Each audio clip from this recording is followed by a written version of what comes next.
Under Section 107 of the Copyright Act 1976, allowance is made for fair use for purposes such as criticism, comment, news reporting, teaching, scholarship, and research. Fair use is a use permitted by copyright statute that might otherwise be infringing. The views and opinions expressed in this video and on UMEradio YouTube channel are those of the host and or the guests and do not necessarily reflect the opinion of UMEradio YouTube channel. Let's talk relationships on UMEradio. So what are we talking about? Marriage, dating, parenting, business, And love, emotions, sex. It's a conversation with me, Lady Misty, And DJ KTE. on everything from hot topics to taboos. Join us Mondays at 9 p.m. live on UME Radio. Follow us at Let's Talk Relationship Show on Facebook or on UMEradio on Instagram. Let's talk relationships, arguments for the grown. Get the UME Radio app to listen wherever you are.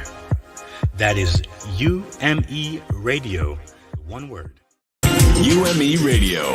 Positive entertainment 24/7. Subscribe on YouTube and click the notification bell.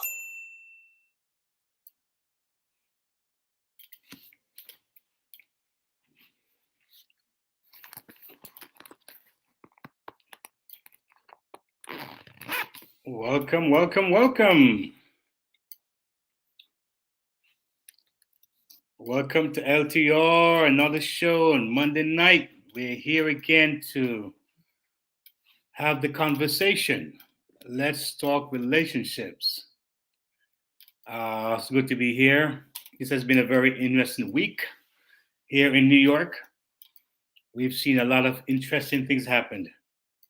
Last week, crazy weather. Seeing cars, tips topsy-turvy, and all kind of events, all kind of disaster, a lot of flooding and just wreckage and stuff to make you wonder what in the world happened here. But for those who are here and alive and breathing, we are grateful indeed to be here. So happy to be here tonight with my co-host, Lady Misty. Are you there, Lady Misty? Check, check, check. Are you hearing me? I see you like a green lean machine there. You're doing your thing. Hi. Let me see if you can see me now. Oh, there we are. Hello. There we go. Lady Misty Okay. in the house. I'm back. Okay, so I know that has been a bit of a season, but yeah, you yes, are. I have a bit of a season. You can see me. Okay, let me apologize for my lighting. I have poor lighting in here, but You know, I hi. have to get like two lights, one to my left, one to my right, to look like something. Yeah, Can you see me okay? I can see you. Okay, I'm gonna have to work on that. But Yeah. hello, everybody. I missed y'all so much. Hi, Yes. DJ KTE. I missed you. Listen, likewise, you are missed. I mean, Yes. it's like, where was Lady Misty, you know? So we understood that, listen, we all Yes, go through our guys. seasons, we all go through our times where we can just do our thing and be our best, especially our Oh health. my God. We can't play with that, can we? I know, right? Yeah, But I health want to is- say a quick shout out to the UME Radio family. Listen, you guys like rallied around. I am so happy That's what we and do. grateful for you all. Yeah. You know, it was a very rough time. I wasn't doing well at all. But Yes. I'm back, baby. I'm back, y'all. I'm giving I God hear thanks you. that I am here. So You know what, greetings, everybody. I gotta say this, because I admire the fact that when I called to check up on you, I didn't hear this, oh, poor me, despair, oh my God, you know? I still hear that fighting spirit that, you know, I'm gonna be okay. I'm just, you know, I hear that calmness, that spirit, you know? And I think that's what faith is all about as well. When we have faith, you know, we can definitely, you know, keep on the calm in the storm, right? If you know what I mean. You know? That's So right. it was That's encouraging right. just to hear you, you know, go through your process and not sound all bent out of shape and like the world is coming to an end. Because many people have Yes. gone through that and gone through certain things, and it's like, my God, you think that it's over. So I'm very grateful That's that true. you, even in your need, you're inspired and still inspiring those who are looking on and and hearing you. And so that's just a blessing. Oh, thank you, DJ KTE. And I really I think you might be appreciated muted, you. or maybe your Am call I? is plugged or something, but I'm not hearing you Are as you I hearing me was now? a minute ago. Are you hearing me now? Not hearing you still. Not hearing you still. No. Is your cord unplugged or is the mute on by chance? No. Are you hearing me now?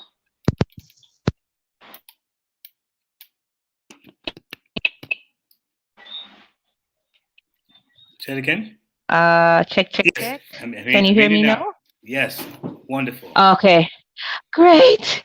And listen, continue to pray for me and my tech issues. Listen, this cannot continue this way. All right, but I want to thank you to DJ KTE for calling in and checking in on me. I really appreciate that. And all the youth, all the Yumi Radio family, and all the persons who called in and checked up, I really appreciate that. So Yes. I'm back and I'm happy to be here. So, guys, greetings, everyone, and thank you so much for joining us on LTR. Let's Talk Relationships here on Yumi Radio. So, here, of course, we explore the dynamics and evolution of relationships. So we identify challenges, we offer perspectives through transformational conversations, and of course, we are here to inspire positive relationship outcomes in our communities. That's why we do this. So, are you looking forward to a great show? Yes, I know I am. I am. So we want to say, my regular thing is we don't start without an attitude of gratitude. So we want to say a big thank you to all our partners, all our supporters, all our listeners, and our viewers from all over the world. And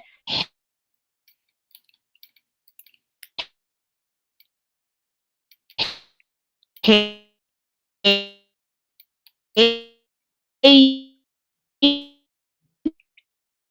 you having a bit of a Wi-Fi thing there. And Wi-Fi ain't so strong over here. And it's back to school, so back to all our tech issues. But I hope you can hear me, DJ KTE. Are you hearing me? Yes, I can. Okay, all right. I'm going to work on the video in just a little bit. But yes, so I want to say thank you to all of those who are here on YouTube. Thank you so much. I see Mindfulness in Ministry. I see Satin Brown and all those over there on YouTube. Thank you so much for joining me and DJ KTE tonight. Yes. So we know you could be in so many other places and spaces right now, but you have chosen to spend the time with us here tonight, and we value your time. So we'll jump right into it. So thanks to our amazing and inspiring guests. But just before we bring them on tonight, here are a few reminders. So once again, before we remind them, let me just say this. It is now September 6th. And the time is now 9:09 p.m. All right. And that is to bear in mind. All right. So I am Lady Misty. I'm back. And of course, I'm here with my amazing co-host, DJ KTE, on the microphone, taking it home. You know what I'm saying? Yes. And I see every entertainer. He's a first timer. Listen, welcome. Let me see if you can see me, because I want you to see me like it's the first time. Welcome. Yeah. Hi, I'm Lady Misty. There you go. The one and only Lady Misty. Yeah, Jay, because I know she has been holding it down for me. Lonely without you. So thank you so much. All right. So just in case you want to listen to this or other episodes later on, you can also listen to UMEradio on all the major digital platforms, including via our app. And go get the app, guys. Go get the app. Google or Play Store. Right? Yes, Google or Apple Play Store, of course. iTunes, iHeartRadio, TuneIn, Google, Podbean, TuneU, Spotify, Stitcher, Player FM, or Listen Notes. So, before we get into our topic tonight, we'd like to share a little info on family counseling with Dr. Wanda Thomas. Now, I know Dr. Wanda Thomas has been doing great things out there in the world, inspiring people. So here is tonight's spotlight. And we're jumping to make dreams become a reality. That is her mission.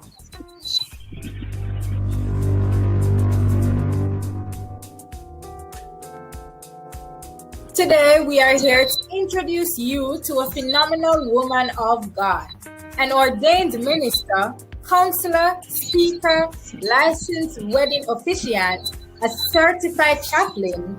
She holds a doctorate in theology, master's in pastoral counseling and divinity, and a bachelor's in psychology, along with certifications in Christian counseling, mental health, adolescent behavior, and family counseling. So I'd like to speak to you a little about your work with families and couples. When I visited your website, greatwisdomunlimited.com, so that leads me to ask you, how important is family counseling and who should seek it? The importance of family counseling is very important. That should be priority, and I'm going to speak from just being being an Afro-American, Black African-American person, right? We out here, and I'm going to speak only in my small circle because I don't know what's going on in the rest of the world. But I know in my circle, my immediate family, my immediate friends, and the friends I've known over the years, they don't do counseling. That's just a fact. I can only speak from my small circle. They don't do counseling. And because I practice counseling now, this is what I stress to them. You need counseling. You need to seek someone who can be objective. Someone you can vent, a speaking board, if you will. They will hear you with no bias, no prejudice behind it because they don't know you. When you go to your friends and your family, they know you. They're going to give you their opinion. They're going to give you their advice. And if they are doing this, who are these folks? What's your life doing so good that I even should listen to you? And a lot of times, their life is not even, they're not even doing what they're advising. Mm-hmm. So be careful. Go to that stranger. And sit, because that's what we are. We're mediators. We see what the other person don't. We are on the outside looking in. Yeah, if someone is listening right now and they are thinking about getting premarital or family counseling, but they have doubts, what would you say to them? Well, again, I am a woman of God, and the Spirit leads me in everything that I do. And the beautiful thing about what I do, my counseling is based around the Bible. I can't do it, and neither can I. don't care what your skill sets and how awesome you may think you are. It is the Spirit of God that covers it all for us all. I'm here to listen, be that listening board. Think, if you will, yell, scream. I may even give you a punching bag if we're in person. Punch the bag. Get it out. Now, once you get all of that out and clear the air and get all of that pollution out, now, how do you feel and where do we start? Indeed. So my final question is, how does someone book your services? Call me up. Go to my website. Send me an email. You can text me. You can call me. Wherever floats your boat. Everybody is into the device. You can contact Dr. Wanda Thomas at GREAT, and that's GR8 wisdomunlimited@yahoo.com. greatwisdomunlimited@yahoo.com. On LinkedIn, Facebook, Instagram, and at www.great, once again, GR8wisdomunlimited.com. or you can call at 1732-900-7362. That's 1732-900-7362. Or email us at info@umeradio.com. Until next time, I'm Trisha Gay Kelly. Hey America, this is Chaplain Wanda Thomas. Listen to Wanda Road to Success with Great Wisdom Unlimited every Sunday at 1 p.m. Eastern Standard Time during the Gospel Connection on WNJRradio.com, America's hottest web radio experience. This web radio program offers you information and tools that will help you to become empowered with skills for successful life outcomes. With so many different ways you can listen, you're going to love the way we sound. And now we're on Alexa. Just say, Alexa, play WNJR, be blessed, and get connected to us. Yeah. Thank you so much, Lady Trisha Gay. And we want to say thank you so much for shedding that spotlight on Dr. Wanda Thomas. You know, family counseling is such an important thing. You know, something I learned, especially in this pandemic, you know, psychosocial health is something of great importance now. There are so many things happening because we are locked inside with each other. And, you know, it's important that we get that counseling, that we talk about things, that we speak about certain things. And this is such a good stepping stone into tonight's topic, you know, as we discuss our night's topic. So for tonight, we are discussing surviving the loss of a child or pregnancy. And this is such a sensitive, you know, topic, and you may need counseling for this. So as Dr. Wanda say, call her up. So we're going to be diving into this topic tonight, and to help us to talk about this tonight, we'll be joined in a little while by Mr. and Mrs. Damian Wilson. So Mr. Damian Wilson and his Josiah Speaks Hope. And we want to say a congratulations to them on their newborn, their new mom and dad. So we celebrate with them as we celebrate the birth of their daughter. That's a very nice thing. Newborn? All right. New life. After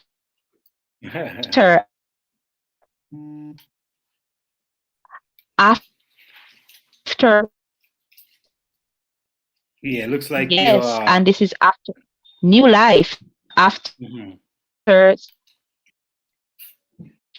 so where did I am I back? You're back. Yeah, it seems to be better when you kind of take off the camera sometimes. It chips out on it chips out on its own. I don't know. It's doing its own thing. I much rather see you, but me too. Because of the Wi-Fi. Yes, but we at this point. Yeah, I want to hear you. We'll navigate through it. So we're going to be talking. We're going to be talking to them in a little while, but just to provide some background to tonight's topic, we are going to talk about. I'm going to share some information with us as we get into tonight's topic, and this is from the NICA Awareness Month video, and it says every 10 to 15% of babies spend time in the neonatal intensive care unit. Yeah, I was seeing that too. Yes. Oh boy. Yeah. Few families are prepared for these babies' fight for their lives. Now, NICA month is designed to honor for them. We are building a community to create and maintain in partnerships between families and healthcare professionals. Let me read it over for you. Lady Misty, you have some breaks up there. Let me just read that piece for you. Yeah, it says. Oh, I had some breaks. Okay, go ahead. 10 to 50% of babies spend time in the neonatal intensive care unit, that's the NICU, is that few families are Mm-hmm. prepared for the strain that is experienced as they watch the babies fight for their lives. Yes. NICA month is designed to honor those families and the professionals who care for them. We are building a community to create and maintain partnerships between NICU organizations, families, and healthcare professionals. Awareness is the key to strengthening our network and to formulate resources and solutions for families experiencing life in the NICU. So it's pretty Yes. serious stuff there. Go ahead, Lady Yes. Misty. I want to share something before we continue. And this is an article about Chrissy Teigen. As you know, she's the wife of the John famous John Legend. Legend, the singer. Yes. Yes. And this is Yeah. from the BBC News. This is from BBC.com. Mhm. And just the heading alone just really jumps out at me, and it says Chrissy Teigen sad she will never be pregnant again. Wow. Yeah. And Yeah. I just want to so she's expressing sadness that she will not be pregnant again, having lost the baby she was expecting with her husband earlier this year. And she has some things that she shared with social media. Here's one. I quote, "I love being pregnant so much, and I'm sad I will never be again." Wow. She shared another one that says, and I quote, "Even though I'm no longer pregnant, every glance in the mirror reminds me of what could have been." And she wrote that on her latest social media post, and she did that while sharing her still visible baby bump. Wow. It's fun because as you read this story just now, I reflected on my mom before she gave birth to twins, which is myself and my brother. She had Mm-hmm. lost two. She had two miscarriages. Wow. So that must have been rough for her. Yes. And of course, it was a great joy to have have in one shot two boys, healthy boys. And so it can be a very intense It's a experience. very traumatic and very it's just a traumatic experience. And one of the things is that if you don't have support, it's worse for you. So I can just imagine like a single mother, or somebody having to go through that experience alone. It is just not a great experience. And I feel with Chrissy Teigen, because it may not even be that she can't get physically pregnant, but just the traumatic experience. I don't want to go through that again, so I don't want to try again. And a lot of women go through that kind of experience and that kind of a thought process. I don't want to do. I'm so afraid to do this again because I've been through this. Your mom went through it twice. Some women would not even venture to say, "Hey, I ain't gonna do this again 2 times." Exactly. No, I ain't gonna do that again. So it's very sobering. It's something that I think that a lot of men sometimes can't even understand. I can't even grapple with, because I would say that a woman goes through and so that's much. the thing too, DJ KTE. We have to bring men into conversations like this, because I think too that sometimes men are so insensitive. Like, okay, it's just especially if it's not a pregnancy where it was like far along. So probably it's just a little thing. But that's a very emotional thing, and sometimes men don't identify with that, because it may not be, you may not have a big bump, or the fetus did not grow past a certain a certain gestational period, and they might say, "Oh, you just pass out with your period, you can do it again, just tough it out." It's not Ex- so. exactly, and You know, it's not women tend to so. have the women. Let me say, women tend to have a very long scope as to what they see. You know, they Yes, see the that, child in yes. pre-K, they see a Oh, child in yes. nursery, and in their nice pink if it's a girl or blue if it's a boy, so to speak. They see the child going to school. They see Oh, the child going yes. to. They see that We far. have long-term visions when it comes down to these Yeah, things. baby. Yes. So, Especially if it's your first child. oh Oh my my goodness, a God. lot of men don't understand that. That Listen, I can it's tell you about it. mhm. But yeah, Yes. but it's very important for men to be very present Yeah. in situations like this because the Hmm. women need their support. But hey, Yes. let's not Yes. take up the time. We're going to our Mhm. guests because Yeah. they have an insight into this and they can help us to go Of through course. and Hmm. to help other women out there who Hmm. maybe at this time going through that difficult That's right. season, and Hmm. they need to hear from somebody who you know has that voice to assist and to help. Exactly. So we So need to identify. yes, so we are inviting them into the room now. Our guest tonight, Mr. and Mrs. Wilson, founders of Josiah Speaks Hope. Hmm. And they went through loss, but they are celebrating today Hmm.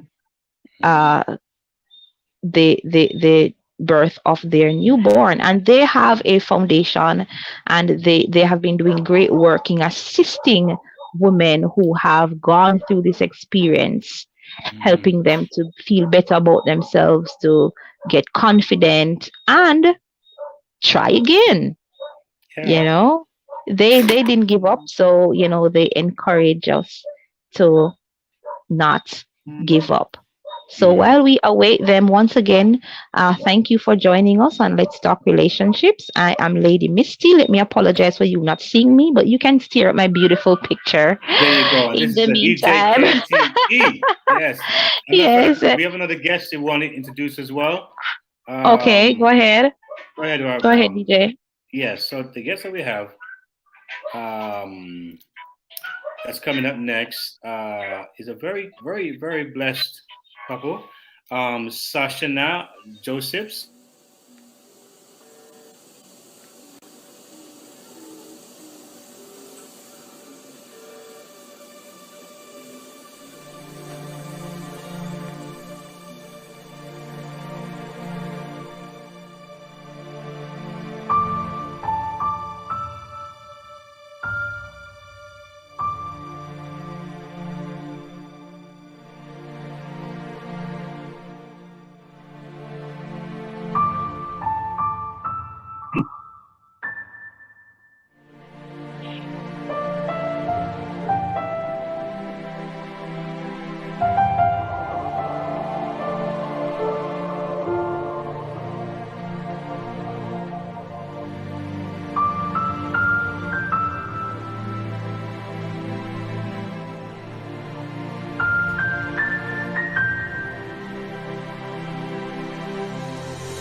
Wow, that was quite Wow. moving, Lady Misty.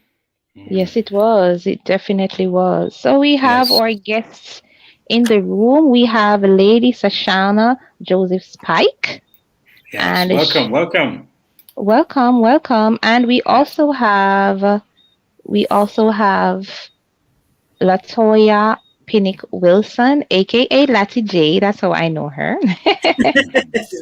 Welcome, ladies. Welcome, ladies. Good night, ladies. Once again, my apologies for you not seeing me. My internet seems to work better when I'm not visible, but you can stare at my beautiful picture in the meantime. I'm There just we as go. beautiful That's as it. y'all. All right. So Lady Sashana, she is a mother, wife, makeup artist, and a social worker. And we want to say a pleasant night to you both. Welcome. I trust you're all doing well and you are staying safe. All right. Now, tonight, ladies, as you know, our topic is surviving the loss of a child. And loss of a child is, multifaceted because it's not only, miscarriage. It may be a stillbirth, or the baby can be born and then dies after those After a few after days a or few a few days or moments. months or so on. So there are different, kinds of loss, and depending on the kind of loss, I know that it's a different experience, but one thing that's common, the experience is a traumatic one. So I know that Lady Latoya, she has been working with women who have gone through this experience because she herself has gone through that experience. And I take it you too, Lady Sashana, you have experienced and worked with women who have gone through experiences such as this. My first question to you both, and any one of you can take this first. How do y'all do it? As simple as that. How do Yeah. you all do it? I don't know. That's the first Yeah, we can start with you, question Lady Latoya. You that's can see come how to my let me mind. hear from How you. y'all do it? Mhm. I'm not hearing you, Your Latoya. mic. Sashana, your mic. Is it muted? Is it muted? I think Yeah, Her mic. it's muted. Her mic. you're muted. Right, I There we was go. There we questioning go. what's on the topic. Your question was, Lady Misty. Oh, good night again, everyone. Hi. Good Good night. night. Good Good to have you. night. And how do we do it? Yes. So how do you deal with, Only God. only 2 words, only God? Only God. So tell me, given birth and the joy of this new thing that's taking place in your body, the excitement, that first wow, what would it be like? And you have this expectation, you have this, this new found joy and excitement.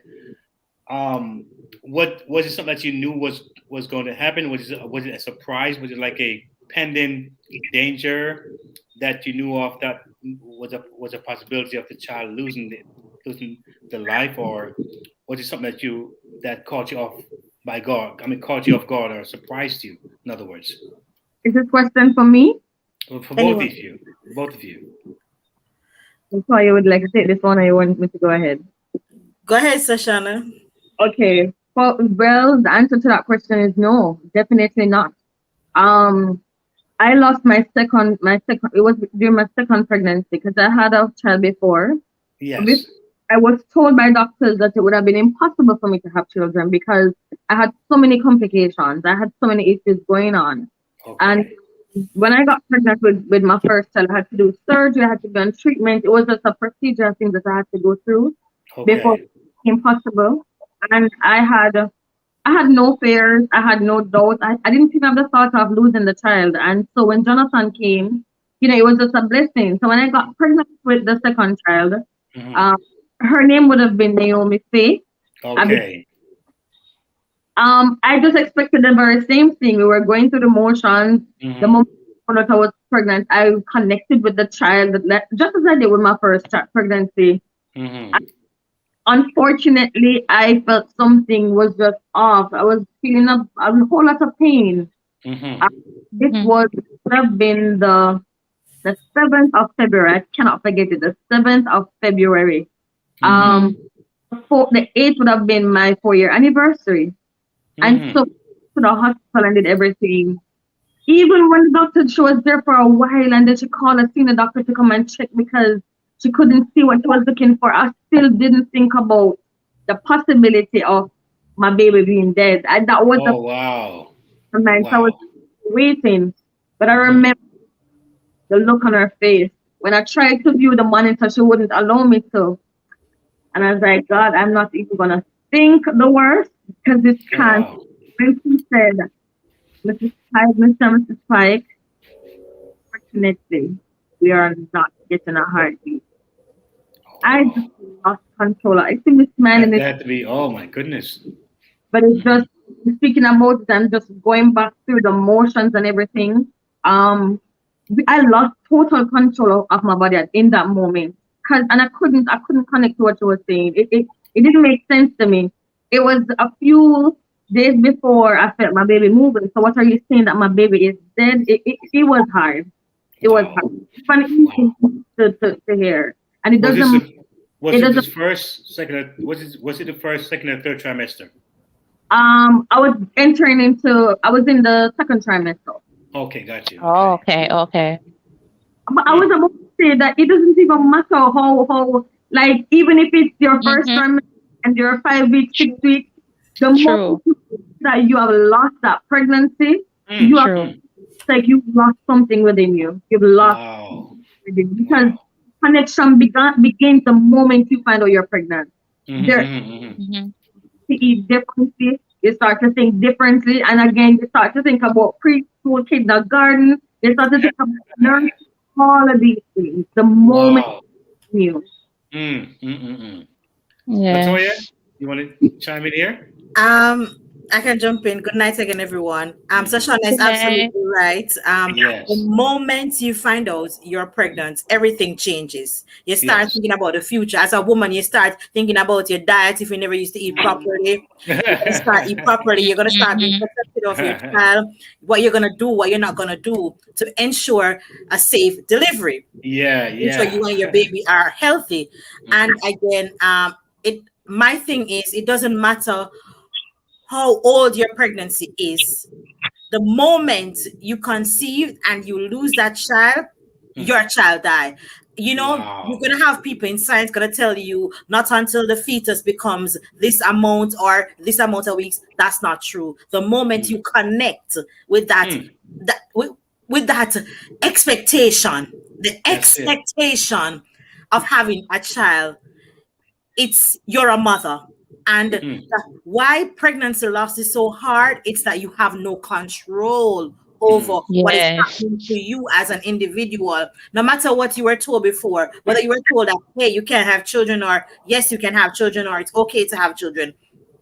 You have no control over it, and that's why it breaks. As a mother, as a nurturer, as a woman, because the moment you get married and you're a Christian, or the moment you in a relationship and you think about children, you think about your future, so these are things that you expect to do as an individual. These are expectations. And so when you do get to the point where you are going to, with your partner, responsibly have a child, whether you're married or unmarried, it really doesn't matter.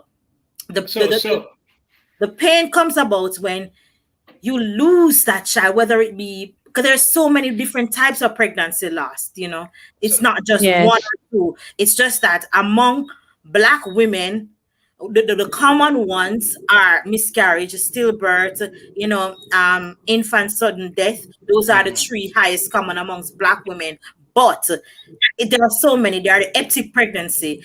There are the voluntary abortion, where you have to give up your child because of a health issue, and that is at loss of a child. Your doctor is telling you have to abort this child because you are sick. You have to choose between yourself and a child. That itself is traumatic. It's hard to give up something that you want. Wow. Wow, this is very, very, very heavy stuff here. So let me ask you both a question here. Now, you know what it happens. We as human beings tend to go into, oh my God, guilt. You know, what could, should, would have, could have, should have done. I didn't do this. I should have done this. Is it my fault? And did it take on the blame? Did you feel guilt of maybe something you did or didn't do? As a mom? Most definitely. Because for me, I was in my last trimester. I had a stillbirth. I was 34 weeks. 34 weeks. I have babies born at 34 weeks and survive. You know what I mean? Baby born at 28 weeks and make it. I was 34 weeks. I was expecting. I was in a season of my life where I've been trying for a very long time. And after 12 years, here I am. Been through almost my 3 trimester. And to go to a doctor's appointment, I'm there. I felt my baby move the very hour being at the doctor's office. And when the doctor checked me, I'm not getting any heartbeat. I'm like, something is wrong with something wrong with the machine them. Don't even send me go somewhere. Your machine hit me. Something is wrong somewhere. So did you feel guilty about it? Did you feel like it was your fault? I did. I was like, how could I not know? When the doctor told me that they can't get any heartbeat, I said, how can I not know that my baby is not moving? How can I not? I never felt that something was wrong. So I was questioning myself. And that's one of the things that comes with a loss. You are so traumatized that the first thing you start doing is blaming yourself for what is happening or what has happened to you. How could I not feel that? What could I have done differently? Well, I shouldn't eat that chicken. Well, I should have gone to the doctor earlier. Well, all these things, I should have known my body. And all of I see. Your the other lady nodding her head in agreement. Is that correct? Is she on spot with that one? Very much so, because I remember it was a Wednesday. It was the time when I felt this pain. And because I had ovarian cyst, I just felt like it was a cyst that ruptured. I just made assumptions based on information I had before. And even my husband went to the doctor to work, and I was here on and off with the pain, but I really wasn't, it didn't bother me that much. So when my husband came, I decided to call my doctor, and she said, no, just go to the hospital. Again, that was the further thing from my mind. So when I heard it, I'm like, oh my gosh, how could I have let this happen? It's my fault because I felt the pain. I didn't act immediately. Wow. Goodness. Right. A whole lot. And then I had a toddler at the time with me. Wondering if I should have left him at the daycare and just rush out, or it was my goodness. Wow. Quite a bit. Wow. So, Lady Misty, I mean, as a woman, I'm sure you can connect with this probably on a deeper level than I can. Yes. So right now, I'm just here trying not to. Want to ask from a woman perspective. There's still something there because, I'm not a woman, but I can definitely know that it can be a nice feeling. It can be. It's got to be a heavy thing, Lady Misty. I'm telling you right now, I'm over here trying not to break down in tears and all of that. I'm just trying to be strong. The Lord knows why my camera is not working. Oh Lord. But so you have to come to terms with the loss of a child. What's your first step? Great question. Yeah. Where did you go? Where did you go first? What's your first step? To God. To God. Man, if have a conversation, a straight up conversation, no go around me, God. We need to have a talk. How can you allow this to happen after 12? Yes. Well, for me, my relationship with God, the way how God and I reason is kind of different than y'all. I got to him and I say, Tell me about it. God, man, if it's never to sit down. Because again, for me, I was like, this was a prophetic word given, a specific word was given that I was gonna give birth. And I did.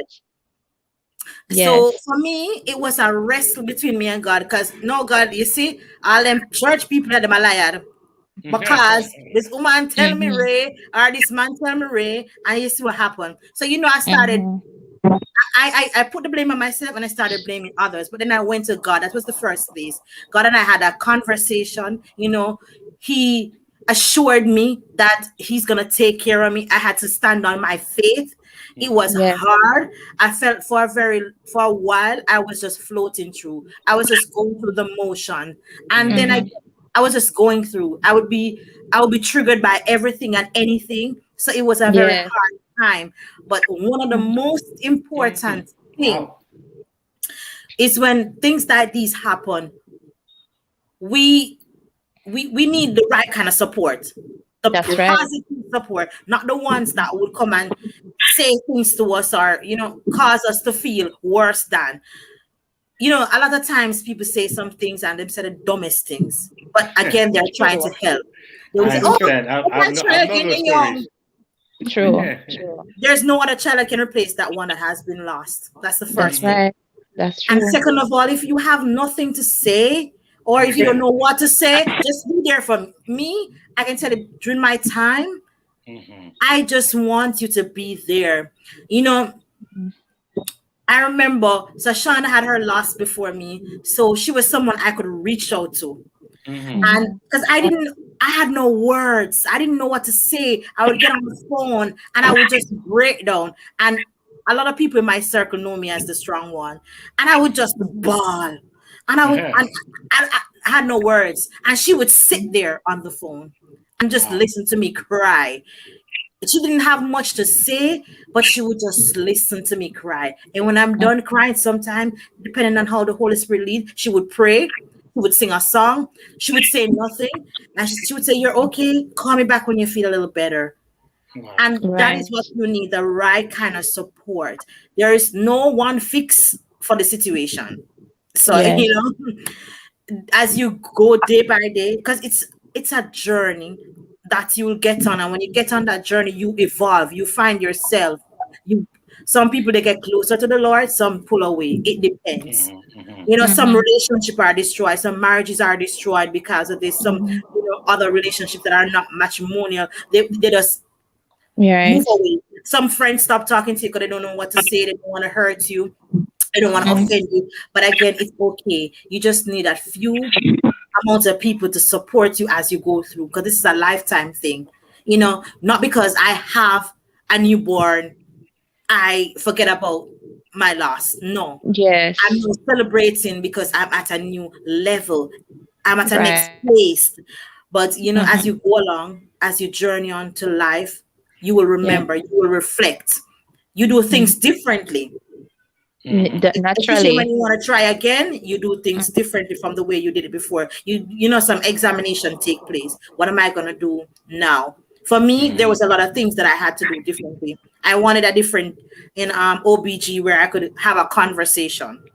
Okay. That would understand me better, to know that, hey, I had a loss, and this time around, we're going to communicate more. You're going to listen to me more, and you're going to tell me what are the things that I need to look out for this time around. Yeah. So again, boy, I tell you, as I hear you, you sound like you're living the story, but not despair. It's like it sounds so alive in you, in the delivery here. But the question I want to ask you now is this: did you, at some point earlier on after losing that child, said, "You know what? I'm not doing this again. Not taking a chance anymore because I don't want it to happen again. I don't want this pain. So let me not even go there." And then did that switch at some point? Did that switch where you're like, "You know what? I want to go there again"? Talk about that if you can. Or anyone of you. You want to take this one, Tashana? Of course. There, of course. I will get. I told my husband we are never. You said that. Oh my God! Because the emotional pain and suffering that you feel, almost like it's never ever going away. Everything that you do, one of the things that kept me was the fact that it wasn't my first loss. It wasn't my first child that I lost. It was my second. Okay. And looked at my firstborn, I was like, I have to live for you. I have to, because when you lose a child, you are sent into a place of depression. You get, and we know that can be viewed as so many different, can weigh really, really heavily on you. I went to depression, and that's how my son ended up going to school very early. But I said, I can't do this again. I can't do this again. There are other things that I wanted to do.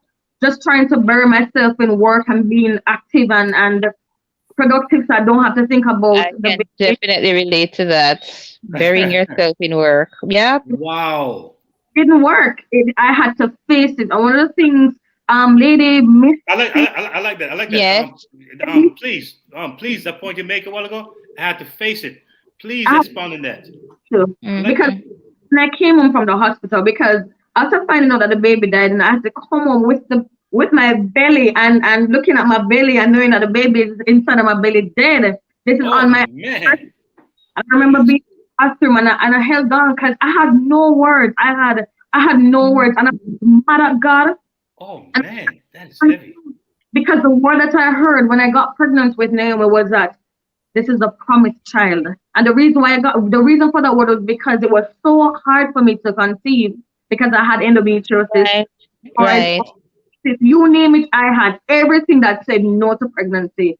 So he said, I'm giving you a miracle. This is why Jonathan got the name Jonathan, which is gifts from God. So he gave me the miracle and he said, I'm going to give you a promised child, one that you would never have to go through surgery, treatment, medication. It's going to be. Look at that. Wow. When I was in the bathroom and I held on to the rail because I felt like I was losing it. So I was like, God, how can she be a promise and be dead? How can she be the promised child and be dead? And one of the things that I held on to was his promise still stands. Irregardless of what this, irregardless of how I'm feeling, irregardless of what I'm facing right now, his promise still stands because of his grace, because of his faithfulness. His promise still stands. And I remember, okay, I have to face this head on. And this meant for months upon months upon months. And as that's why I say, people can say the wrong things. God knows best. I already know that he knows best. But in this moment, I need to hear that he knows best. You don't have another child. I saw a question pop up saying, what is the right thing to say? Say nothing. So how did you... Wow. And or just make your presence be known, but say nothing if you don't have anything to say. That's so true. I have a question. I have a question. Because I hear a lot about all of the emotions and trust me.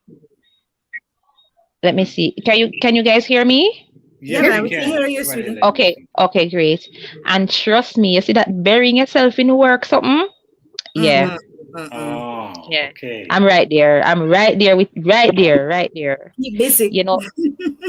Keep busy because once you are, and that's how depression works, because once you're a quiet place and once you catch yourself thinking, the thoughts then just run. Oh, wow. Then you unravel. Yep.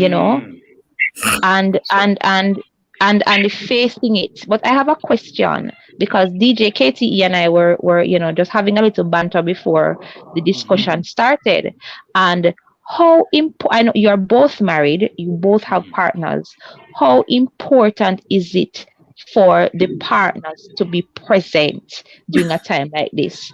And how are they? Because we are in our space and we stress out and we are going through this loss, and a lot of times we forget about them. A lot of times we forget about them. So how important are they in this process? And how did they handle it? For me, it was a little bit. It was way more challenging. Because I was in the States. My husband was away when I went to my doctor's appointment, and my doctor said that we're not feeling anything. They gave me the option to make a decision how we're gonna get this baby out. I'm telling you, we're talking about a 6 pound, 8 ounces baby. inside of me that they have to take out, and they gave me two options. My husband is not there to be there with me to make that decision. Oh So no! So the decisions were push or cut. It was push or cut, and it's like when they gave me that option, it's like my whole world crumbled. I don't know if you guys ever have a cookie and see it crumble to pieces. My whole world crumbled. I, for a moment, forgot about God, about faith, about everything. It was like my whole world was falling apart because I'm there calling my husband, telling him, what do we do? And he himself don't know what to do. He became very quiet. Again, he's a very reserved man. So imagine double reserve.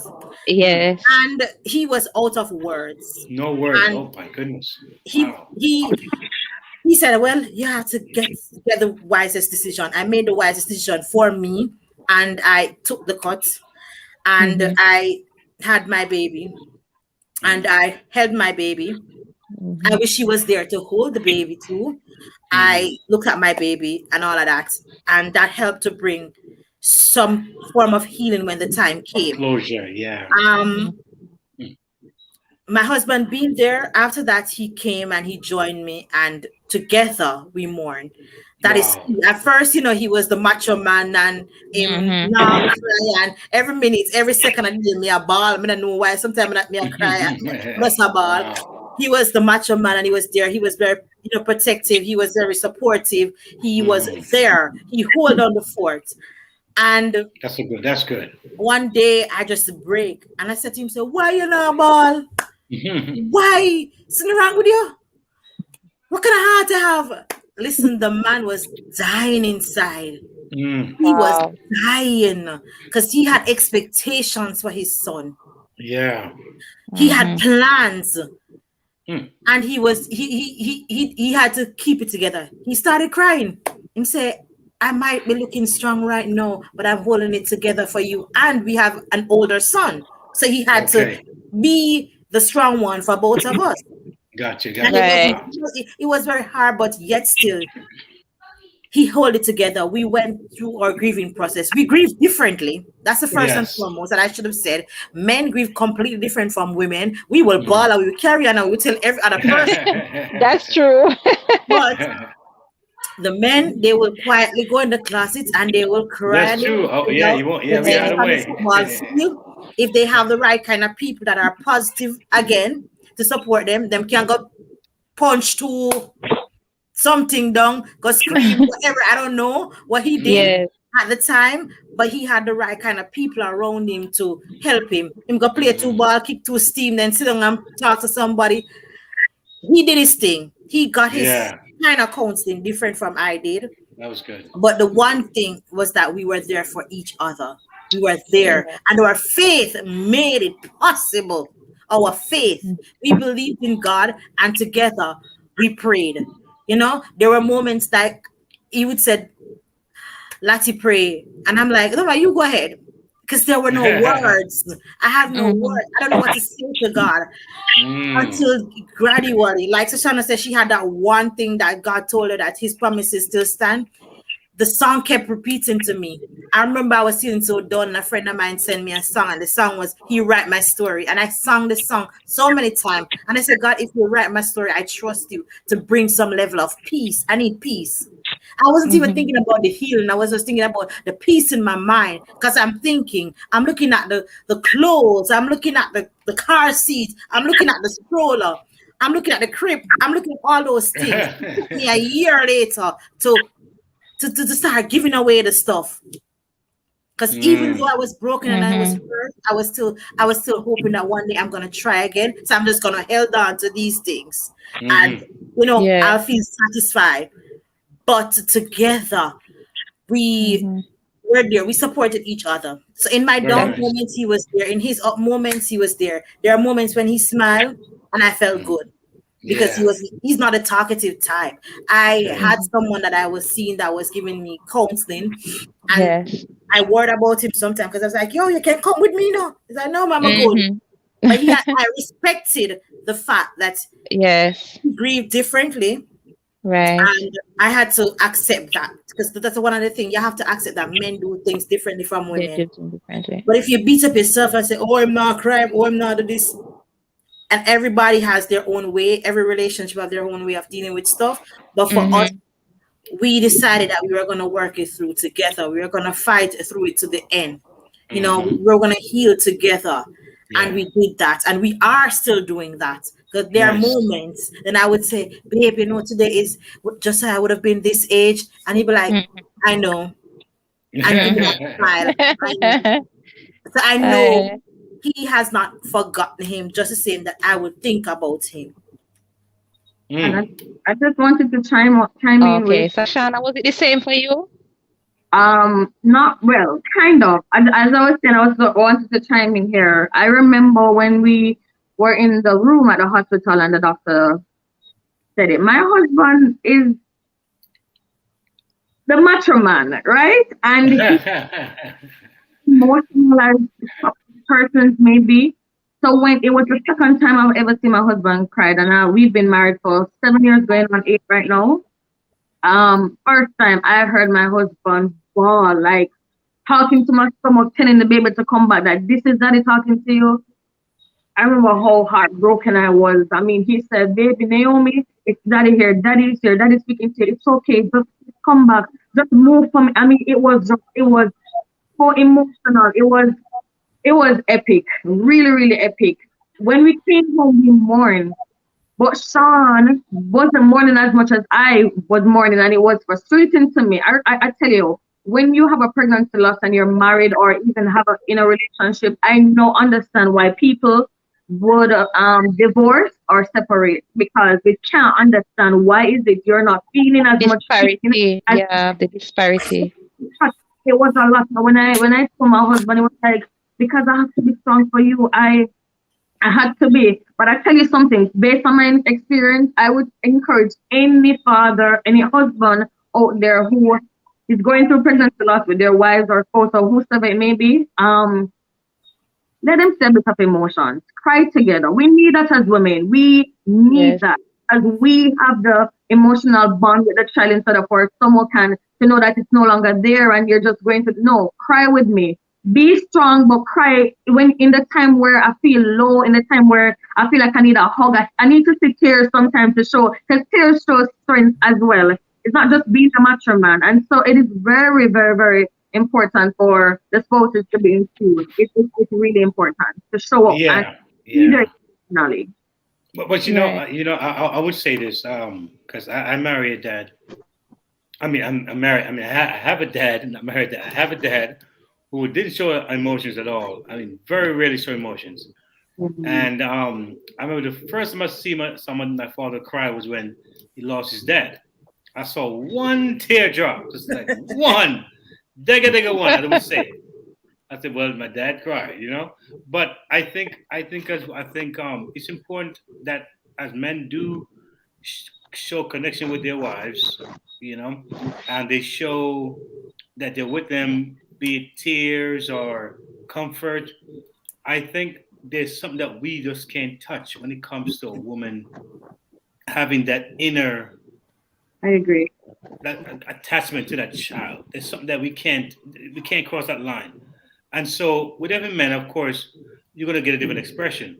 But never underestimate a man who's quiet. He's going to so much some deep stuff. You'll be surprised what he's feeling. Not seeing anything outside the body. Inside the body, the mind and the heart, that man could be dying. So sometimes it can be pressuring for him if he feels as if he has to demonstrate something to make you feel if he's not that kind of man. For the man who cry with you, that's a gift, because a lot of men that say they don't cry and they'll cry away from you. They may go talk to their boy or their friend, and and they express it differently. Their pain, with other men, but they may not cry with you for whatever reason. But I can assure you, a loss of a child for a dad, and the mission. Some men about this son, if it's a boy, not that he's been biased, but how the men are. My boy, my son, this thing, it's culturally. but it can be really really tough. I've known people who have lost a couple of lost a child, and the male was more emotional than the female. He cried more than her. It was a mess. He was like, wait a minute, will you cry this baby? You know, I didn't think it was him crying the baby. So you find the dynamic sometimes, you know. But it's I can't. I mean, I implore you, lady. I applaud you ladies for how you have managed. You talk about your faith. Now, out of this experience, were you ever able to speak to someone who had lost a child and relate your story to them? And or maybe start some organization, a group, something that you put together and started because of this experience? Right, because I know that Lady Latoya, out of her own loss, it's inspired her Josiah Speaks Hope. Yes, and I'm aware of that one. Yes. Yes, and I know that Lady Sashana as well. She's into social work, so I mean that's a good platform as well, as she encounters a lot of different women from time to time who may go through that loss. So let me start with Lady Latoya. How has been going? Tell us about the foundation briefly, and how has that impacted lives? So Josiah Speaks Hope, like you all know, it came out of my loss. I questioned God, and he told me there's hope. I remember lying down one day and I got Jeremiah 29. Sometimes some scriptures, and when you're going through that storm, you will get that one word that you will hold on to. And so he reminds me that he gives me a hope and a future. And I said, okay, this must be hope, not just for myself. This experience can't be, I can't be this talkative person and this be just for me alone. Yeah. So the passion, ignited, and it rises out of my pain. And I decided to start the nonprofit. I offer help to not just women, but to family on a whole, because I believe in a holistic approach. I believe in the physical and the spiritual. And so I believe if a woman is hurting, then if she has children, her children are hurting too from the loss. Because I experienced that firsthand, my spouse, and friends and family. Sometimes you forget about the people around us who are expecting. You are carrying this baby, but they're expecting to. They want to, they're a part of this child's life. And so this organization is not just for the woman alone; it's for the whole family. Your whole inner circle. We provide counseling, we provide awareness, we provide advocacy, we provide education, which is very key and vital to pregnancy loss, because a lot of people, especially in the Black community, we don't know a lot about pregnancy loss, and pregnancy loss affects 3 out of 5 times more than the Hispanic and the whites. So my objective is to provide this knowledge globally, to bring awareness, to advocate. So being an advocate to pregnancy loss, I'm now holding a seat on the Broward County Health Department board, where I sit on the board. Congratulations. Thank you. I offer the part where I speak on behalf of the women, all these women who have gone through pregnancy loss. Some of them are preventable and some aren't. And so what we do is when we try to prevent them, is provide the education. So one of the things that we teach is our women who, from the moment they find out that they're pregnant, we tell them to eat properly. So we talk more about healthy eating habits. Diet, yes. We talk about when they get to the second trimester, how to do your kick counts, how to understand that. Simple things, follow your gut feeling. If you don't feel good, head to the hospital. If you're having a headache and you're having a headache more than the norm, go check it out. Don't wait. Yes. So we teach them be proactive.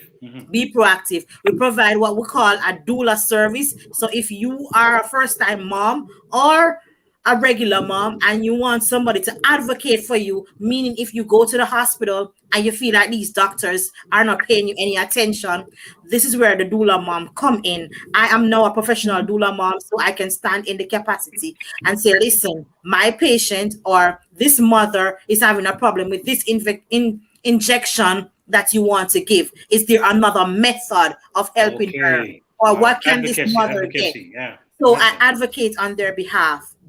We also provide counseling. It doesn't matter who you are and where you are in the world, as long as you need counseling. You could just want somebody to talk to. You have a trigger moment. Everybody trigger moment is different. For me, my moments were seeing a newborn. I just start ball. Wanting someone to talk to who understood me. Sashana was my go-to. I used to I feel some sort of way. I pick up the phone, I call her.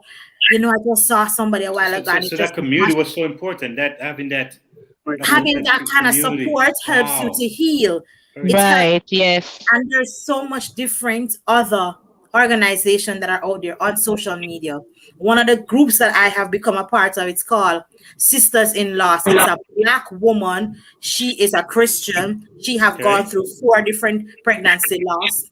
And so she created a platform on Instagram and on Facebook where she provides counseling, where she provides a community where you can come and you talk about your loss without being judged or, you know, anything at all. So, you know, Josiah speaks up. We're going places. Nice. We're doing things and we're not leaving anyone behind. Together, we're going to heal. We're going to heal as a family so we can have a better community. Yeah. And we're going to heal with better education of how to care for ourselves. People complain about mental illness and, you know, it's a taboo subject. But if you need therapy, you just need therapy. Yeah. Don't bash anybody or don't judge them because they need therapy. If they need therapy, then go ahead and get it. It's whatever makes you heal and heal it healthily. Because a lot of people think they have to take drugs to heal. You don't have to.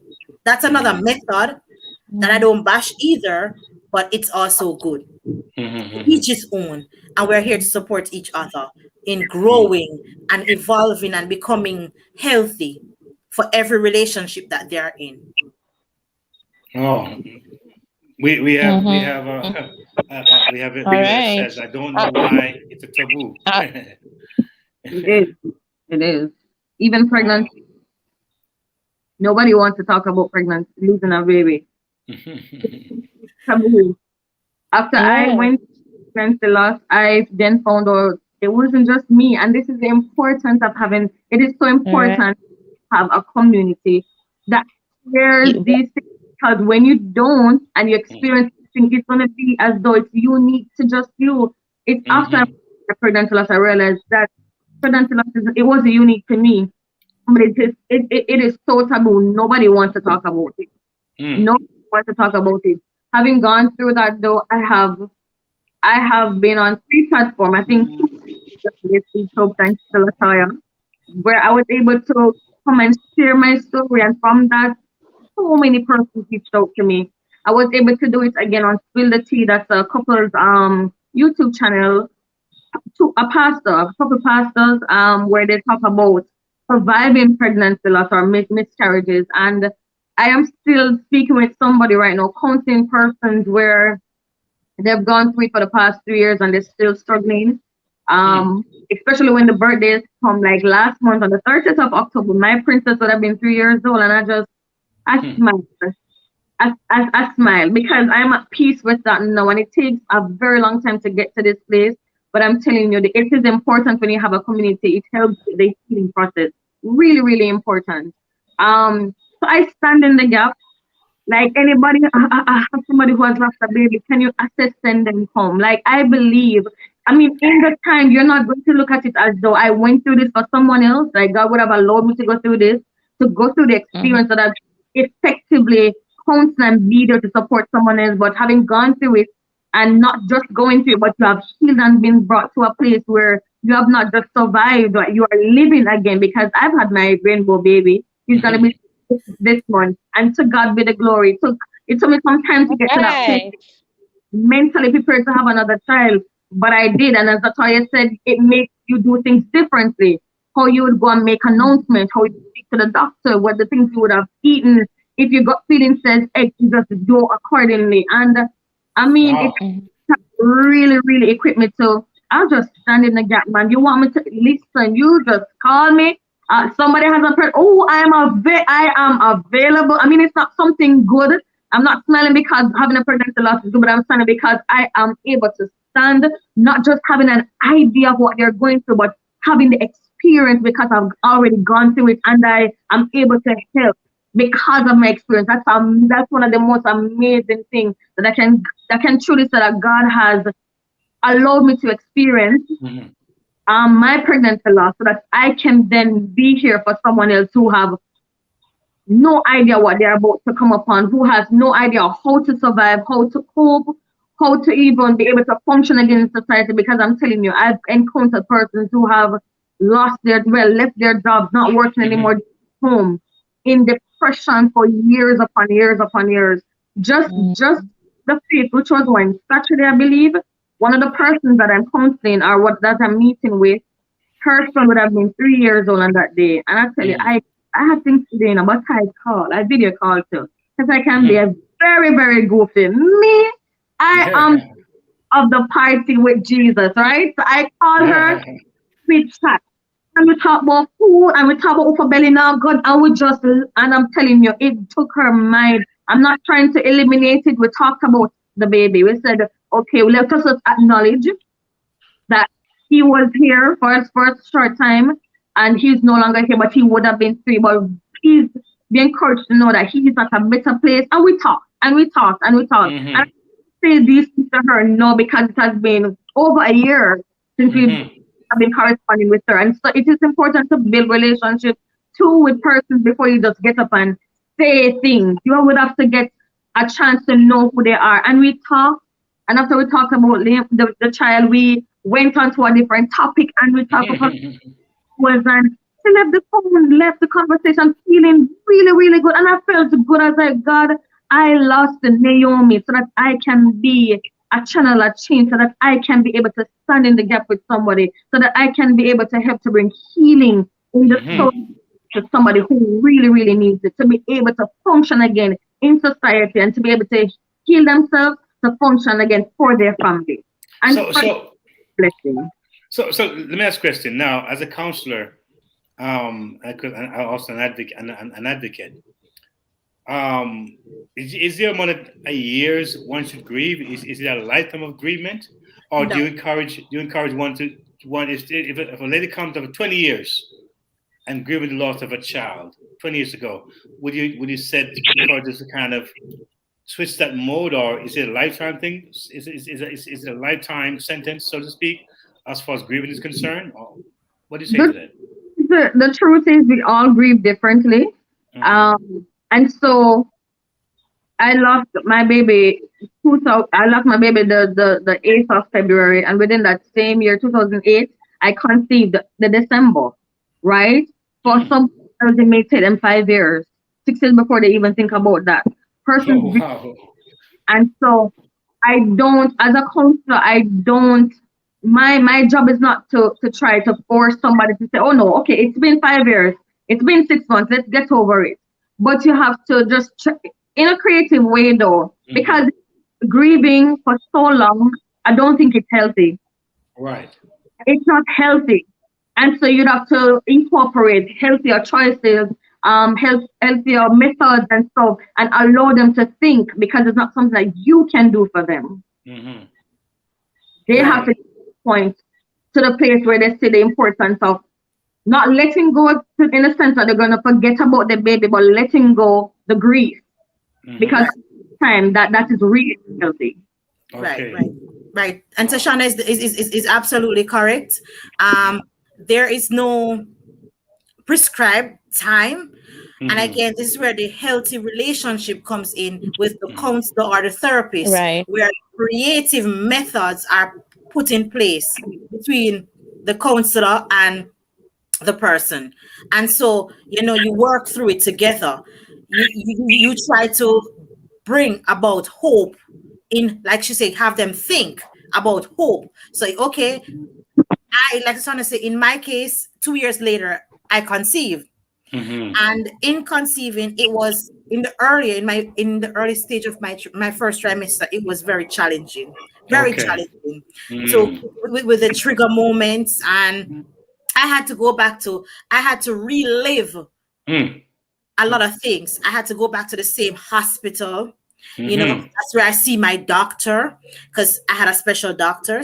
And at that stage, I become high risk, quote unquote, because I had a loss. Anyone who have a loss and trying again, they are considered to be high risk. High risk, and so being high risk, and in the area where I live, the best doctor was at that hospital. I had to relive. So I had to encounter my fear. My fear was I would never go back to that hospital, but then God allowed me to be pregnant, and I had to go back to that hospital, and I had to encounter those doctors. Thanks be to God, it was different. I made it clear the things that I wanted, and God gave me the opportunity to get those things. Now, in that process of time, I had to get some different kind of counseling. It wasn't even for the grief. It was how to appreciate what I was having. You know, I was having this new gift, and I needed to bond with this new gift and not be in so much fear, because I had fear. Oh my God, what if I can't hear a heartbeat again? What if I get to 34 weeks and the same thing happens? Where is, and then people, and not on the other hand, understandable, of course. And on the other hand, a Christian would say, where's your faith? But then, you know, it's that gut feeling that you get every time. You know, when you look on the calendar, and then for me, with my counselor and with Shoshana, every week a big party we keep, man. We have big Zoom party every week, because I climbed the ladder. I made it over this week. I made it past 20 weeks. I have a party. I made it past 28 weeks, a party. I made it past 34 weeks. Yeah, man, we're good to go. We made it past 36 weeks, and I was good. So you know, it's different for everybody, and you can't say it's 20 years. One of the things that we need to understand too, the older folks, they deal with grief different, and so on us, we have to do things the right way. And a lot of women don't get to face, they don't have that platform or that community to face what happened to them. I can say I've met so many women who regret not holding their baby. I've met so many women who they went to the doctor, they had a miscarriage, and the doctor sent them home, give them a pill. They didn't even get to process. They didn't get to sit down with someone and talk to them about it based on culture or based on religion. And so that in itself can affect the way you heal. So you know, so let me just, boy, I tell you, this is very rich. Now we're coming down to a close of the show, and folks, you listen to LTR. Let's Talk Relationships. I'm here with Lady Misty, co-host, and we're having a very, very intense, but yet still liberating and sobering conversation. And we're dealing with the loss of a child, and what a mom goes through. So I'd like both of you to kind of just speak to those or that person who might be going through that right now, that's encountering this experience now of, child lost. Just kind of, from your heart to their heart, just encourage that person right now who might be watching, and let that words, I guess, was to let the Spirit use you at this point to speak life and hope to someone. The first thing I would want to say is, honey, you are not alone. You are not alone. It is important to know that you have someone to share with, someone to speak with, someone to just hold your hand. You are not alone. You are not alone. You are not alone. Trust me, you're not alone. And that's powerful, because as you're saying earlier, the first thinking is to isolate yourself. and feel as if it's not typical. Why me? The me comes in very strong. I'm pretty sure. Why me? But again, I like that word. You're not alone. A sense of community and shared pain. Is very important to the healing process. Of what I think when a woman goes through that kind of thing. So I like that word. You're not alone. That's just powerful. It's powerful. And I would want to say to that mother, that woman, you're not weak. You're not weak because you had a loss. And it's okay to cry. It's okay. And your journey is going to take one moment at a time, 1 minute at a time, 1 second, 1 week, 1 day at a time. It's okay. Take your time. Because guess what? God is able. He's able to bring you through. He's able to bring you through. You might not see it yet, but he's able. And there is hope. There's hope that you can try again. There's hope that you can heal. It's hard. The pain is devastating, but it's okay. It's okay. And I would say, I'm sending you virtual hugs right now. Virtual hugs that will touch your core. I'm sending you hugs so that you know you're not alone. You are not alone, and you will never be alone. Yeah. And to add to that, it is not your fault. It's not your fault. Wow, I like that. You didn't do anything wrong. You didn't do anything to contribute. You know you would not harm your baby. It is not your fault. Unfortunately, these things sometimes happen. And when you know that you're not alone, that you have persons to reach out, that's how you die. Reach out to us. You want someone to share with, you want somebody to speak to, you want somebody to just hear you speak, you want some advice, you want to know more details on how we dealt with, how we cope, how we even get back to the mindset of having another child. Reach out to us. But, Mom, it is not your fault. You are still considered a mommy.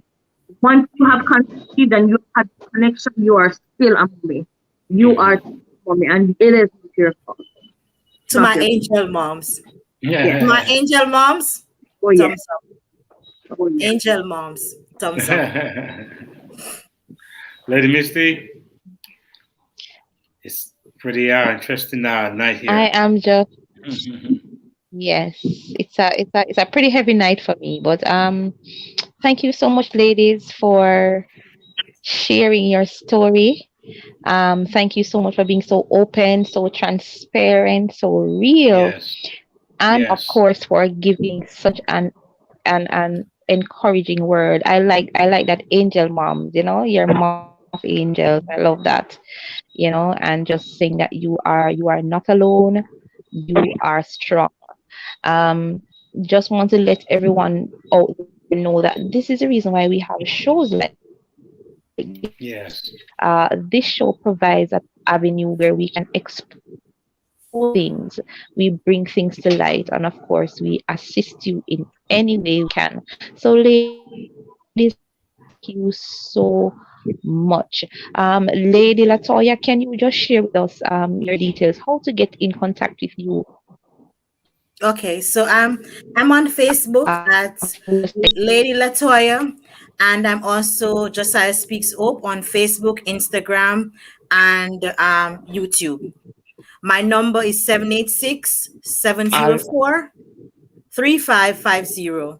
So you can hit me up. Again, one more time. 786-704-3550. Thank you. All right, Lady Sashana, you have Instagram, and you have a contact or a handle can reach you out. I don't remember it. I think it's Sasha Pike. I remember. Sasha Pike. It's Sasha Pike on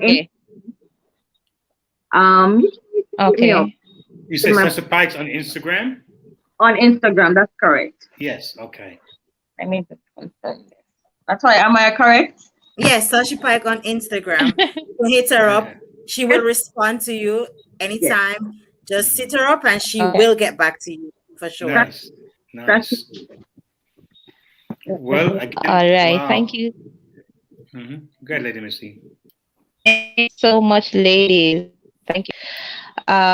It has been Let's Talk Relationships. Let me say thank you as well to all the persons who participated in the conversation tonight. I saw the messages coming in. We saw the comments. Thank you to Satin Brown, Mindfulness in Ministry, all of those persons who reached out and shared in the conversation. We want to say thank you so much. Thank you again to all our partners, listeners, and viewers tonight for taking us through this conversation. It was indeed a rich and fulfilling one. Yes, DJ was. KTE, any closing words? Okay, you know what? I must say I have a new level of respect for women. I think you guys are just phenomenal creation, and I'm appreciative of these two women tonight who came out, and I would have hoped that others have been touched by this and encouraged by this. And again, we hope to see you again next time on LTR. With some more amazing stories and encouragements. So again, feel free to write in with your comments to ltranswers@gmail.com with your comments or your suggestion for new show titles. We're here open for that stuff. So write in, tell us what we want to talk about, and we will. If we like it enough, we'll talk about it. So again, Lady Misty, good to have you back in your green and your live and still live and still, but I think all going to work out smoothly in time, but it was definitely good to have you back. It was refreshing. I'm excited to see you and have my co-host back to make it happen here on LTR. Likewise, DJ KTE. Thank you so much, everybody, for listening. This has been Let's Talk Relationships. Have yourselves a good night and a good rest of the week. Yes, indeed. Bye.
Let's talk relationships on UMEradio.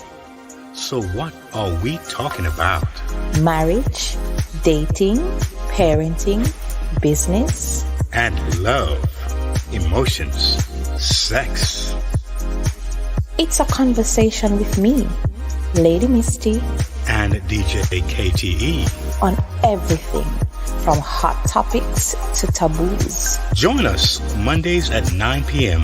live on UMEradio. Follow us at Let's Talk Relationship Show on Facebook or on UMEradio on Instagram.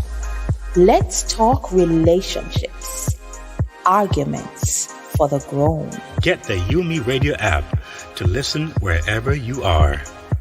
That is UMEradio, one word. UMEradio, positive entertainment 24/7. Subscribe on YouTube and